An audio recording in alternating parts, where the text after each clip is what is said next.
Hello friends, welcome to my channel. आप सब देख रहे हैं Avantika knowledge planet. My name is Avantika Mishra. आज हम इस वीडियो में डिस्कस करने वाले हैं कि भारतीय संविधान के बारे में, यानी कि भाग 2 के बारे में, कि कितने भाग 2 के अंतर्गत कितने अनुच्छेद आते हैं। कि भाग 1 की वीडियो हम बना चुके हैं, वो आपको हमारी प्लेलिस्ट में वीडियो होगी, वो हम बना चुके हैं, आप सब लोग देख सकते हैं। अगर जिन लोगों ने नहीं देखा हो, वीडियो स्टार्ट करने से पहले मैं रिक्वेस्ट करना चाहूंगी, हमारे वीडियो को लाइक करें, सब्सक्राइब करें, ज्यादा से ज्यादा शेयर करें, ताकि अगली आने वाली वीडियो सबसे पहले आप लोगों तक पहुंच सके। अब मैं बात करती हूँ आर्टिकल 5 to 11, यानी कि अनुच्छेद 5 से 11 तक, ये हमारे भाग 2 में आते हैं। इस 5 to 11 के अंतर्गत नागरिकता के प्रावधान के बारे में बताया गया कि नागरिकता किसको मिलनी चाहिए, किसको नहीं मिलनी चाहिए। जो हमारा देश आजाद हुआ था, जो हमारा भारत स्वतंत्र हुआ था, तब के बात कर रहे हैं। आर्टिकल 5, संविधान के प्रारंभ में नागरिकता, यानी कि जब हमारा देश आजाद हुआ था 26 जनवरी 1950 को, तब संविधान लागू हुआ था 26 जनवरी 1950 में। तब किसको नागरिकता मिलनी चाहिए, किसको नहीं मिलनी चाहिए, ये हमारे आर्टिकल 5 के तहत बताया गया है। तो उन व्यक्ति को मिलनी चाहिए, ऐसे व्यक्ति को मिलनी चाहिए, या तो वो खुद यहाँ का जन्मा हो, या फिर उसके मम्मी पापा कोई एक लोग यहाँ के जन्मे हो, तो उसको नागरिकता मिल सकती है। अब मैं बात करती हूँ आर्टिकल 6 की, पाकिस्तान से भारत में आने वाले व्यक्ति के बारे में। पाकिस्तान से भारत में आने वाले व्यक्ति के बारे में, यानी कि मैं बात करूं 19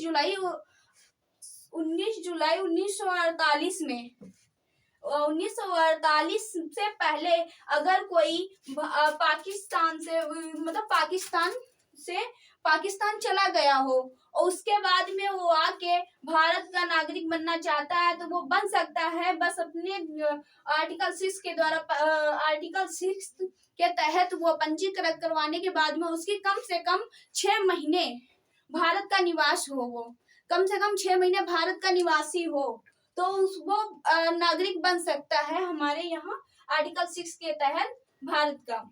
अब मैं बात करती हूँ आर्टिकल 7 की, भारत से पाकिस्तान जाने वाले व्यक्तियों के बारे में, यानी कि जो हमारे 19 जुलाई 1948 से पहले जो भारत से पाकिस्तान चले गए थे, जब हमारा विभाजन हो रहा था, जब भारत का विभाजन होने का था, तब जो लोग चले गए थे पाकिस्तान भारत को छोड़ के, अब वो वापस आके हमारे भारत का नागरिक बनना चाहते हैं, तो वो बन सकते हैं। बस आर्टिकल 7 के तहत उनको पंजीकृत करवाना पड़ेगा। करवाने के बाद उनकी भी कम से कम 6 माह तक भारत के निवासी हो, तो वो हमारे यहाँ भारत के नागरिक बन सकते हैं आर्टिकल 7 के तहत।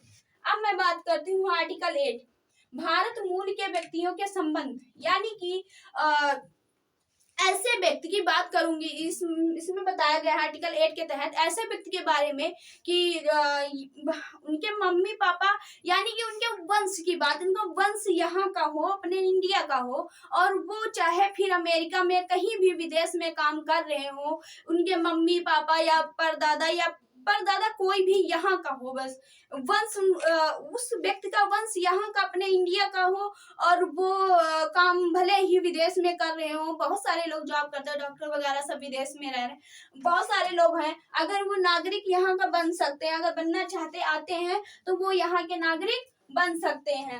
अब मैं बात करती हूँ आर्टिकल 9 की, नागरिकता की समाप्ति, मतलब ऐसे कौन से व्यक्ति हैं जिनकी नागरिकता समाप्ति हो सकती। भाई बहुत सारे लोग हैं।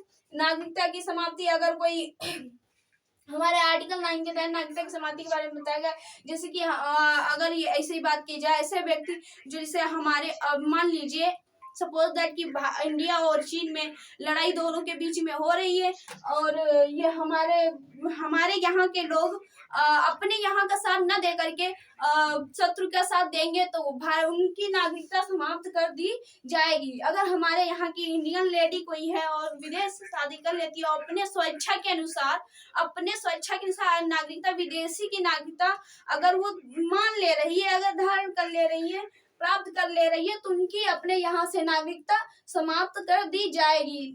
ऐसा मान लीजिए कि देश विरोधी अगर कोई काम कर रहा है, तो उसकी नागरिकता समाप्त कर दी जाएगी। अब मैं बात करती हूँ नागरिकता का बना रहना। नागरिकता का बना रहना, यानी कि पार्लियामेंट के द्वारा अगर हमारा कोई कानून लागू कर किया गया है और कोई व्यक्ति उसका उल्लंघन कर रहा है या फिर कोई देश विरोधी कार्य कर रहा है तो उसकी नागरिकता विरोधी कार्य कर रहा है तो अगर आपको नागरिकता बनाए रखना है तो ये सब आपको पार्लियामेंट के जो लागू किए गए हैं रूल उसके द्वारा तुमको उसी के अकॉर्डिंग चलना पड़ेगा। उसी के अकॉर्डिंग आप चल रहे हैं तो आपकी नागरिकता बनी रहेगी। अब मैं बात करती हूँ आर्टिकल 11 की, यानी कि सांसद के नागरिकता के संबंध में। आर्टिकल 11 में बताया गया कि नागरिकता के संबंध में जितने भी कानून है वो सब हमारा सांसद के द्वारा बनाया जाएगा। आर्टिकल 11 के तहत बनाया जाएगा। आर्टिकल 11 में बस यही कहा गया कि नागरिकता के प्रावधान के बारे में जितने भी रूल्स हैं वो सब हमारे आर्टिकल 11 के तहत बनाए जाएंगे। अगर क्वेश्चन आता है कि किस मंत्रालय के द्वारा बनाया जाएगा तो गृह मंत्रालय के द्वारा बनाया जाता है। सो फ्रेंड्स, मैं आशा करती हूँ कि आप लोगों को समझ में आ गया होगा कि आर्टिकल क्या मतलब आर्टिकल 5 to 11 तक क्या क्या होता है, किसमें क्या होता है। अब मैं मिलती हूँ अगली वीडियो में नेक्स्ट क्लास के साथ। धन्यवाद।